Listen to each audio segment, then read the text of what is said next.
Shalom, beloved family. It's your girl Sophia Spiritualite, and we're here for another daily prayer and reading. I don't know where my brain just froze immediately in the middle of the sentence. Fabulous.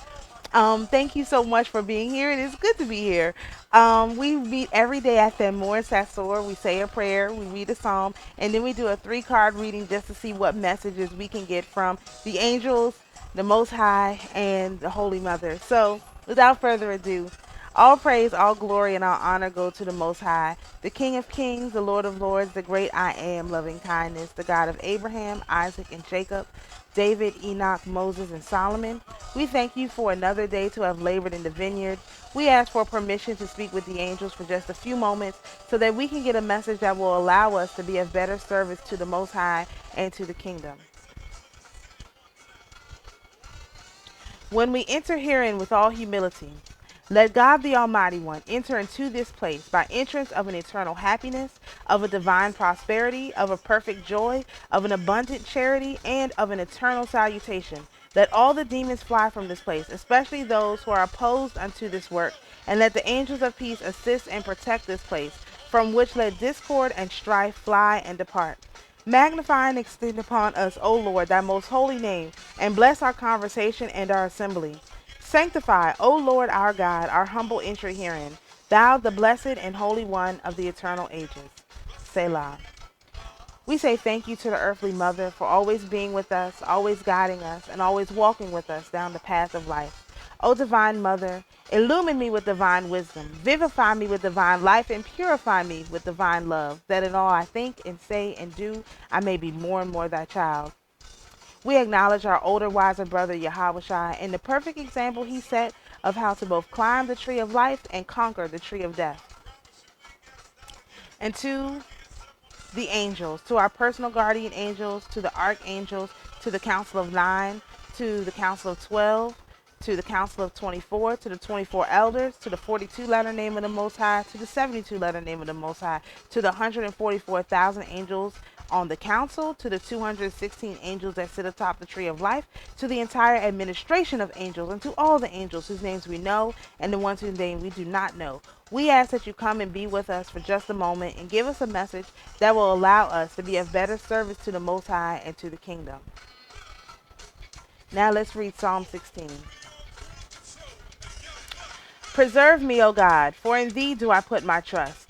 O my soul, thou hast said unto the Lord, Thou art my Lord, my goodness extendeth not to thee, but to the saints that are in the earth, and to the excellent, in whom is all my delight.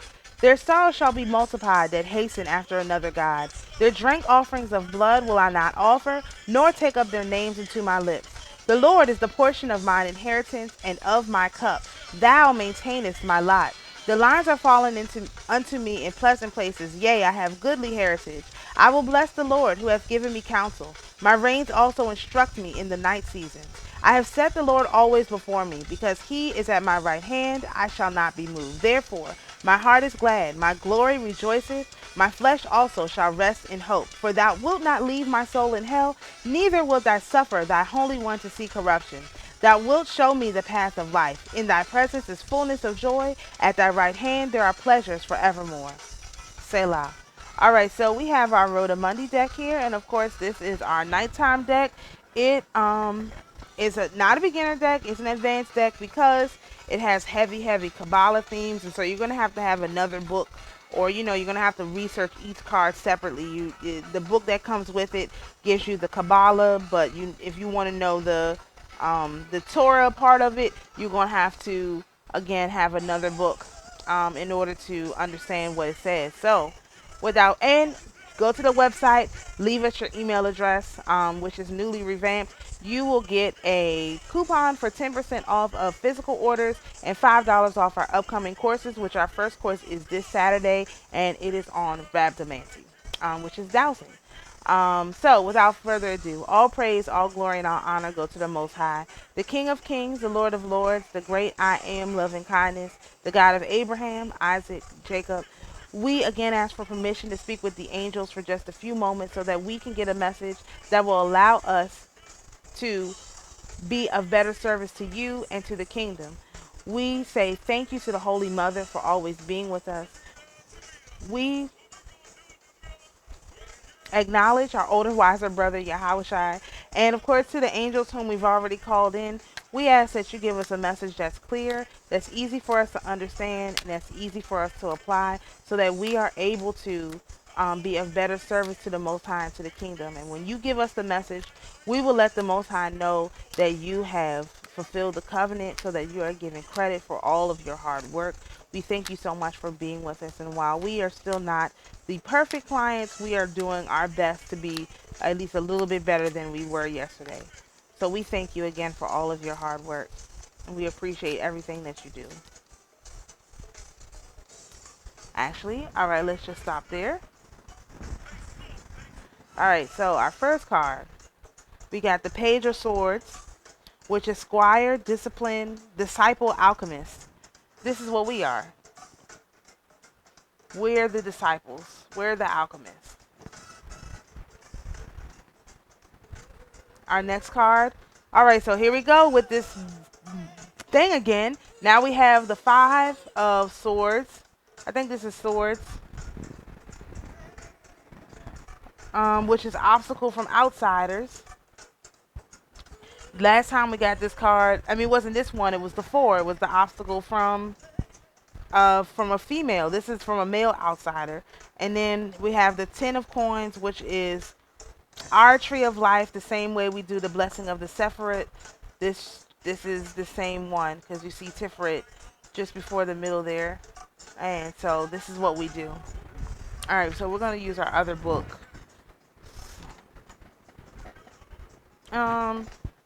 Let's look up this Page of Swords. We haven't got this in a long time.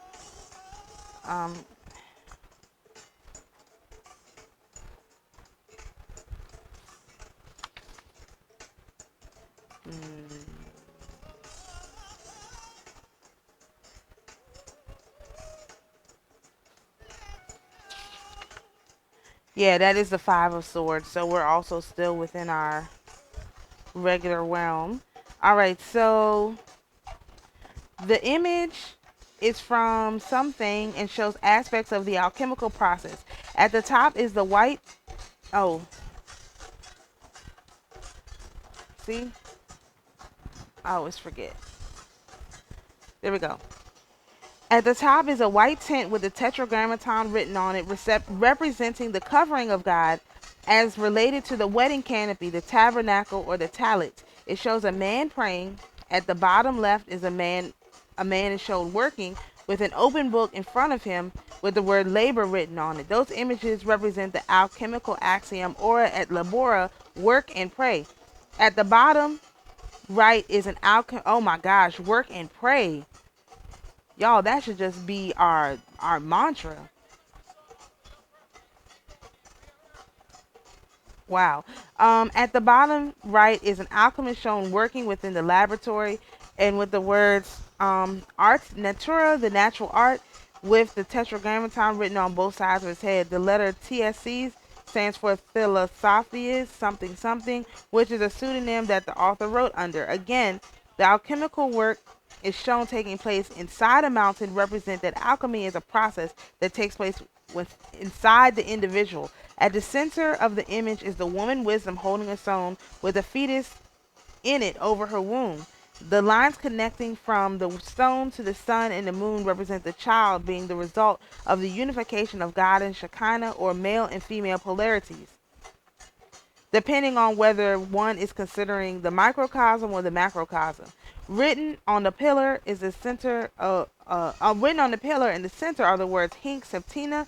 Here is wisdom. As in the Kabbalah, the Shekinah is associated with the middle pillar. The person working outside represents the pillar of severity, learning by doing, and the person in the alchemist lab represents the pillar of mercy, learning by working within. The word paragon, byproduct, is placed below Kundio, with God, implying that the physical aspect of alchemy, producing gold, is a byproduct of the greater spiritual work of purifying one's soul. And I want to point out something about this middle path. So the Shekinah will lead us up the middle path, right? But the whole thing is, when we do our blessing of the Sephiroth, we go across. It's a process. And that's the balance. I think we got balance yesterday.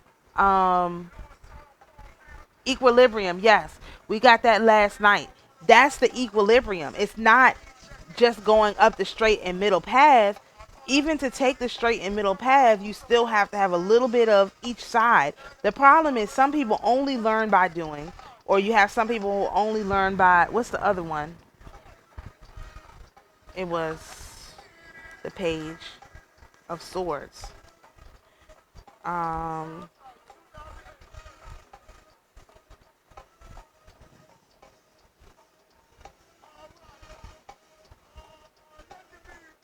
Okay, some people only learn by the physical doing on the inside, and some people try to only learn by working on the outside. But the best thing is to use both and to go both inside and outside. The macrocosm, the microcosm inside, the macrocosm outside, and to combine those two. That's what the middle path is. It's not that it's a straight, it is a straight path because you're combining each things along the way up, as opposed to trying to climb the path here and then basically go over here, climb the path down, and then back to the kingdom and then to go up. You could take this path like it suggests, get here, then cut across, cut across, cut across. That's the easiest path to the top. It's not a direct path that's the easiest path to the top. It's a path that hits all the most important steps. It's not about getting there the most direct form. It's about gathering all the information. It's about putting it all together. And that's why the tree of life is so important. And we actually got the tree of life. So I'm glad I talked about that, because it is, now I don't have to talk about it with that. But even as you can see with the third picture, there's a bunch of different paths you could take. And even though the middle path is the most direct path, you can't really take the middle path, because as you can see, once you get to Tifrith, that's where Yahweh lives, you have to go to the right or to the left. So even if you manage to go straight up without hitting Netzach or Yod, right? Or we hit Makuf, but without hitting Netzach or Yod, right? Just looking at this picture, you literally have to either go to Gabora or Chesed. Like, it's not Chesed. What is that? I'm sorry. This is why I need my cheat sheet. Yeah, I got it right. You have to go to Gabora Chesed. You can't go straight up. That path is blocked. And then from Gabora to Chesed, you have to either go to Bina, you have to go to another spot. Whereas if you just made your plan, that's why we do the blessing of the Sephirot. So you can make your plan to just hit every Sephora. That way you're not, the most direct path is to hit everyone as you ascend up.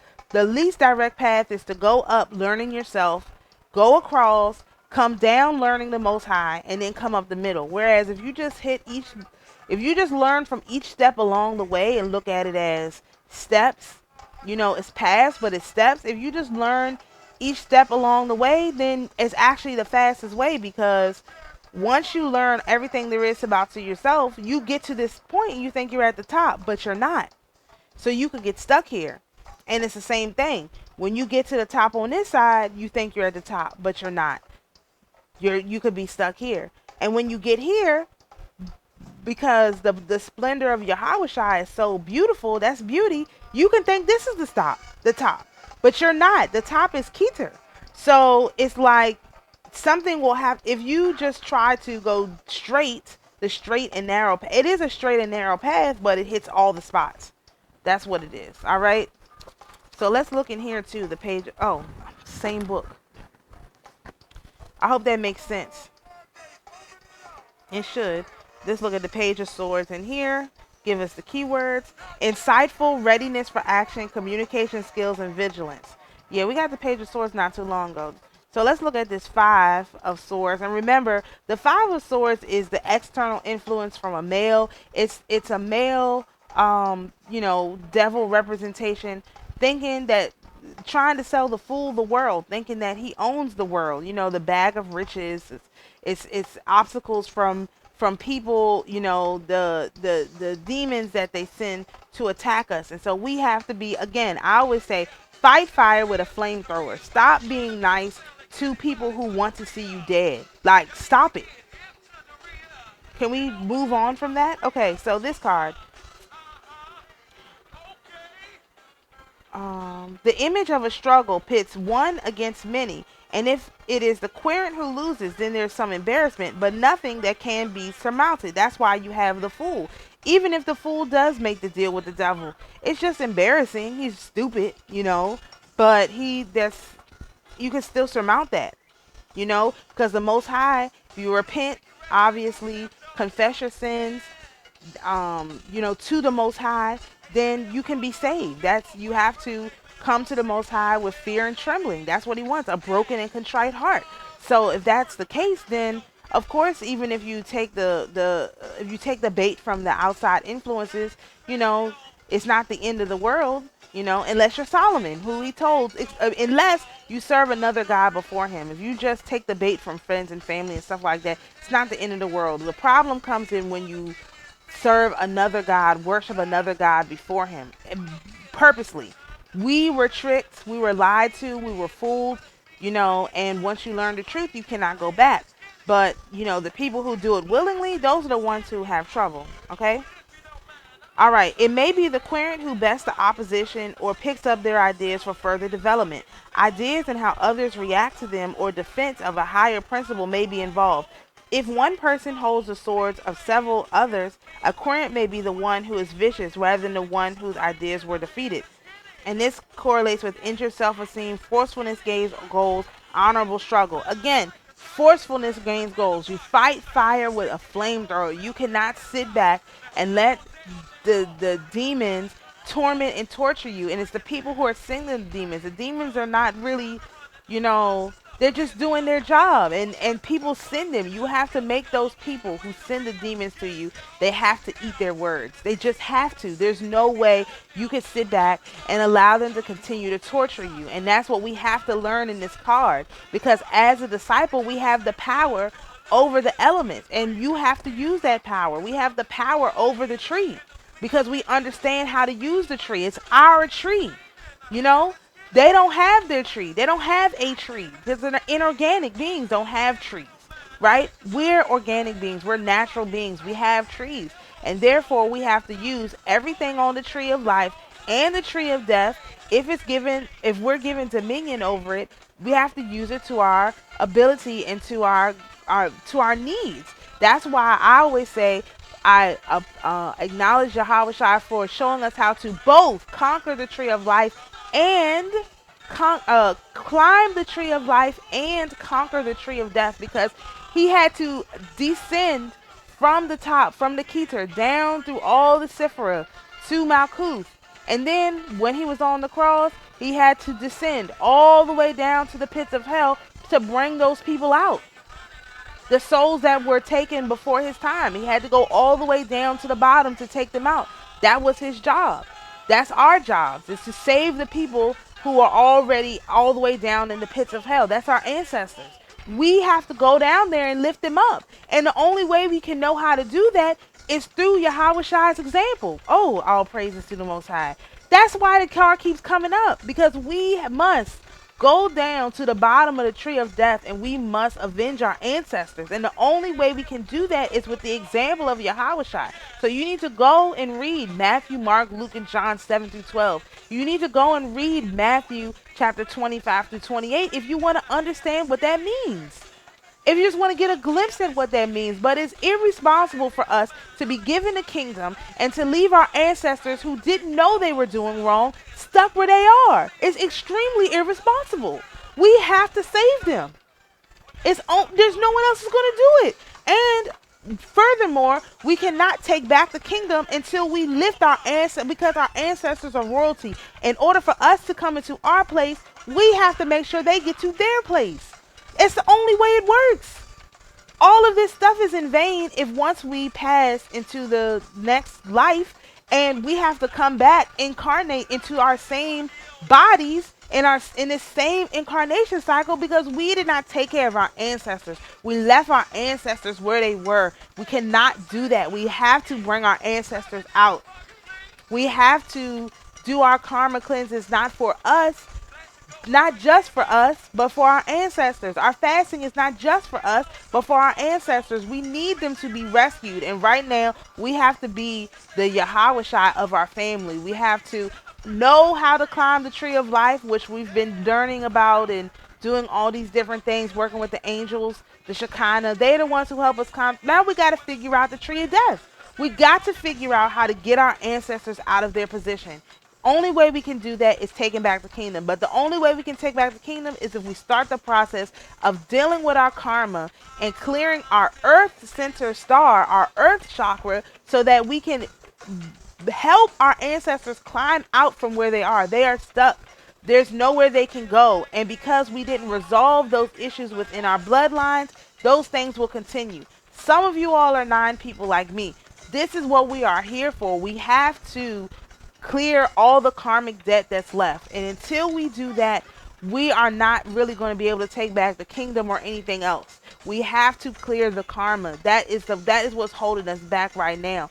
And again, some of the brothers and sisters are more advanced than us, because the ones who do use entheogens, they've been doing this. We haven't even got to the point where we're really talking about this amongst the whole nation. So I'm hoping that talking about this will help. It's not that our ancestors didn't have, it's not that they weren't smart, it's not that they weren't talented, it's that they were worshiping another God before the Most High, known or unknown. And so we are now tasked with the responsibility of clearing the karmic debt for ourselves and our whole ancestral line. And the sooner we do that and we get on that track, the better it is. The longer it takes for you to realize you have to clear the ancestral debt for your ancestors, the worse it is, because you have all of your karmic debt. Because I'm not going to go around about this too much longer, but I want to say this. This is what the Gentiles have been doing. They've been doing karma releases, dealing with the lords of karma. Like I said, it's my opinion that they have always known that they had a karmic debt to deal with. And so what they would do is they would make their sacrifices. They would go on these exotic adventures, and they would go talk to the druid people, our wise people, and they would get their karma cleared. They would clear their karma. They would clear the karmic debt of their ancestors, and they would just, they would take care of that. You know what I mean? And so that way, in a year, when they did all the horrible and terrible things that they did, at the end of the year, they would go on their big family vacation, take everybody, and they would go and do a karma cleanse. They're not going to tell you what they do on their vacations. I'm assuming that this is it. And based on how vacations and stuff goes, that makes sense.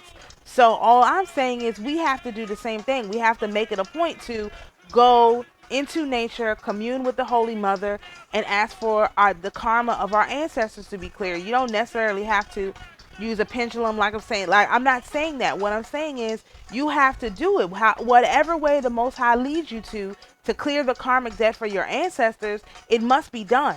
The Gentiles been doing it. That's the only thing that got them basically an extra 100 years, right? Because their time should have been up at Reconstruction. Based on all the things that happened at Reconstruction, their time was up. But then again, like I talked about earlier, they had this guy, W.T. Stead, that was a spooky spiritualist, and he basically introduced this whole concept of working with the demons, directly with the demons, to the entirety of the Gentiles. And so they bought themselves some extra time by using the demons. Also still clearing their karma every year. Don't forget, they always did that, but then they used the demons. That's how they got themselves some extra time, a few extra years.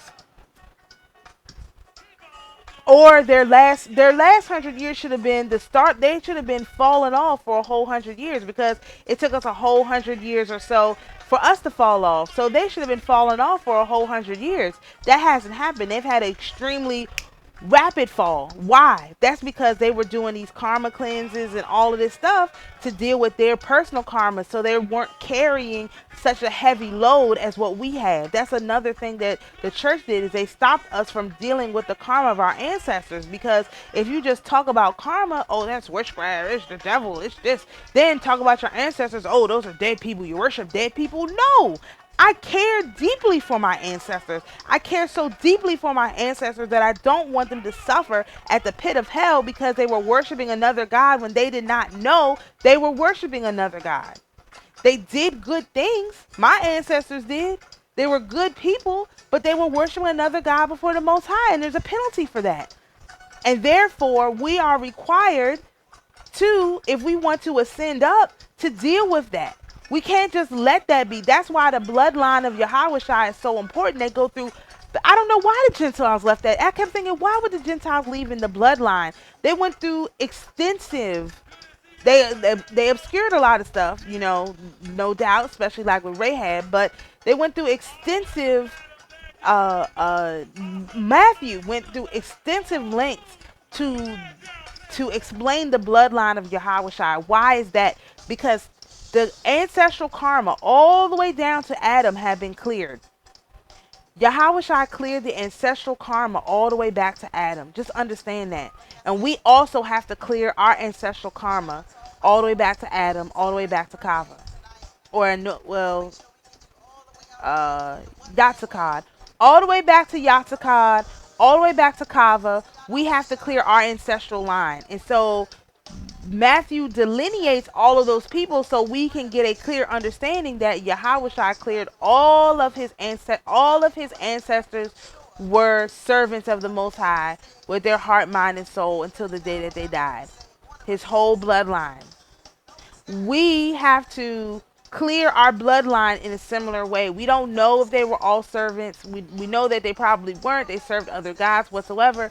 We have to clear our bloodlines all the way back to Yatzakad and Kava. That's our responsibility. And we're given the ability to do that. But, you know, basically our bloodline is pretty clear back to Yahushua. That's why I say he's the example. So we have to at least clear our bloodline back to Yahushua.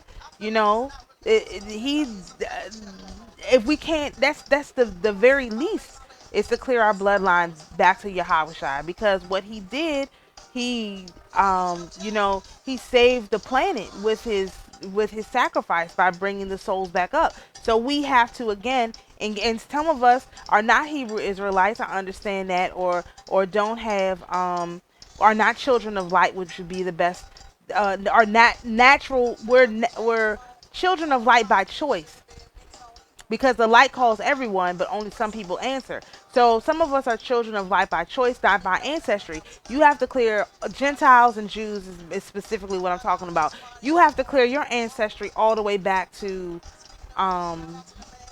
wherever you came from. You know, you have to clear all of that. I mean, you have to atone for that. You know, otherwise you're a slave to it. And that's the whole thing about atonement, is that, you know, if what you don't atone for, you're a slave to. So, and we haven't even got to the last card. Let me, this Tree of Life card just will bring it all together, which is the 10 of Coins. My bad, I got way into the weeds on that one. 10 of Coins. So, again, and once we do this, now, we've overcome the obstacle from outsiders. And the outsiders, in this case, are our ancestors. We have no control over the ancestors at all. It's done. You know, their lives are done. So we have no control over that. However, we do have control over the karma that we carry as a result of our ancestors. So once we are successfully able to clear all the karma that we brought into this incarnation from our ancestors, and remember, you got ancestors on both sides. There's a bunch of people, thousands of people that you have to clear your karma for, which is why you have to do the karma cleanse every day, which is probably why Noah fasted all the days of his life. There's a lot of people to clear karma for, and you have to fast and pray and cleanse and go to the Lords of Karma every day. Clear the karma for this person. Even if you don't know their name, you have to say, I need to clear the karma for my ancestors, for this ancestor, for that ancestor, whatever the case may be, right? And so, if you're able to do this, you will be given full access to the Tree of Life. This is a clear forward. I mean, these readings have been like shocking. Maybe I'm just getting more in tune, but these readings have been shocking in revelatory information. So, again, we have the 10 of Pentacles, which is, and as an undertone in this card, there's a heritage in the sense of family continuity. Family continuity, which would be your ancestors, that may be manifested as money or goods passed along through the generations, as with heirlooms, traditions, or stories, or with their karmic debt. This card also indicates accumulated wealth, bringing stability and ongoing contentment to the family. The timing of this prosperity may be in the middle of life, if not something someone is born into, showing that finances have been carefully handled to ensure the future security and provide for the needs of the family, perhaps as investments or savings for the education or vocational training of the children. And this correlates with prosperity, family heritage, stability, and joy. So as many ancestors as we have, to the ones that did all the stuff that got us into this situation, we have just as many ancestors who live righteously, and they did leave a family heritage for us, and that's what we're trying to get back to. So that's why I say it could be back to Jesus, at least. Whatever we know for a fact, the last 400 years we have to clear the karmic debt for what our ancestors did, and plus whatever they did that got us into this position, that caused the fall. Maybe they didn't do anything, maybe it was just an attack, and we were just attacked, and that's another thing.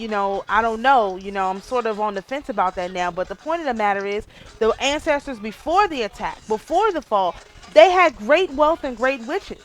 So we have access to that, but we can't have access to it because we're separated by the wall of the 400 years of ancestors whose karma we have to clear. And once we clear that karma for our ancestors for the last 400 years, we can walk right back into what our ancestors used to do, what our people used to do, especially the last 100 years. And I say that because in my opinion, before the last 100 years, we really don't know anything. All of that could be a total fabrication. But I personally, I have stories from my family within the last 100 years, so that's why I say the last 100 years. For some people, it may be, you might only know the last 50 years. You might only know yourself. You know what I mean? Your last 30 years, however old you are. But the point of the matter is, in the last 100 years, we need to at least clear the debt for our ancestors before them, because the ones that lived through Reconstruction, some of that stuff is it's a whole lot with that, that whole situation.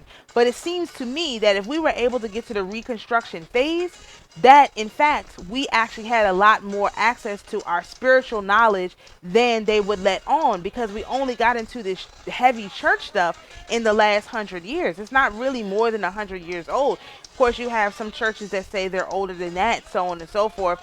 But that wasn't prevalent amongst our people. That was their people. You know what I mean? And so, like, for our people, they didn't really start forcing this on our people until the last 100 years. That's when we really had all the problems manifest. Before that, our people had greatness within them. They still had access to their talents and their wealth. And so that's why I'm saying, like, at least the last 100 years of our 150 years of our ancestors, we have to clear all of from Reconstruction, because we really don't know the truth about what happened before Reconstruction. We don't. We know that Reconstruction happened, but we don't know what happened before Reconstruction. So we have to at least clear our karma back to Reconstruction, and then we will give access to our full tree of life, just like our ancestors had. We'll be able to do all kinds of stuff. And I feel like we've always had that. Some people fell off. It's just like I said, in the last 100 years, where they brainwashed everybody, to put everybody into this low vibration. And they did it through all kinds of means. I don't want to go into it, but anyway, I've gone on about this long enough. We're just going to do the blessing of the Sifrit. I'm going to write these cards down later, because this thing is already gone on way too long, but I had to get that information out directly from the Lords of Karma and the Divine Director. That's what they needed me to say. So, blessing of the Sephirot, since we've got our tree of life right here. Blessed be the light beyond all being. Forever blessed be the mighty one. Keter, blessed be the breathing of origination. Forever blessed be the mighty one. Chokma, blessed be eternal wisdom. Forever blessed be the mighty one. Bina, blessed be omniscient understanding. Forever blessed be the mighty one. Chesed, blessed be perpetual compassion. Forever blessed be the mighty one. Gevora, blessed be almighty justice. Forever blessed be the mighty one. Tiferet, blessed be transcendent beauty. Forever blessed be the mighty one. Netzach, blessed be unceasing victory. Forever blessed be the mighty one. Had, blessed be surpassing glory. Forever blessed be the mighty one. Yesod, blessed be infallible foundation. Forever blessed be the mighty one. Malchut, blessed be all life throughout the kingdom. Forever blessed be the mighty one. All praise, all glory, and all honor go to the Most High, the King of kings, the Lord of lords, the great I am, loving kindness, the God of Abraham, Isaac, and Jacob. We thank you for another day to have labored in the vineyard. We would like to report back that the angels have given us a message that has fulfilled the covenant, and therefore we would like that to be noted to their records. We say thank you to the earthly mother for everything that she does for us. We acknowledge our older, wiser brother Yahushua and the perfect example that he set. And of course, to the angels, we have let the Most High know you have fulfilled the covenant. We thank you guys for doing a great job, and we appreciate all of your hard work and service to the Most High and to the kingdom. Let God be praised in the beginning and the end. Who supplicates him, he will neither despise nor refuse. God above us, God before us, God possessing all things. May the Father of heaven grant us a portion of mercy. Baruch Shem Kevod Malchuto Lo Olam Vayed. Blessed be the name of his glorious kingdom throughout eternity. Ha Rashaman Hu Yashazir Lanu Avodat Biet Hamikdash Limkoma Bimhira Biyamanu Omen Omen Omen and Selah. May the merciful one restore unto us the service of his holy temple to its place speedily and in our days. Amen, amen, amen, and Selah. To the spirits who are here with us, you're invited to go in peace. To my beloved viewers, you're invited to be at peace, and always remember, the Most High is your peace. Shalom, everyone. We'll see you for the reading tomorrow morning at Sassur.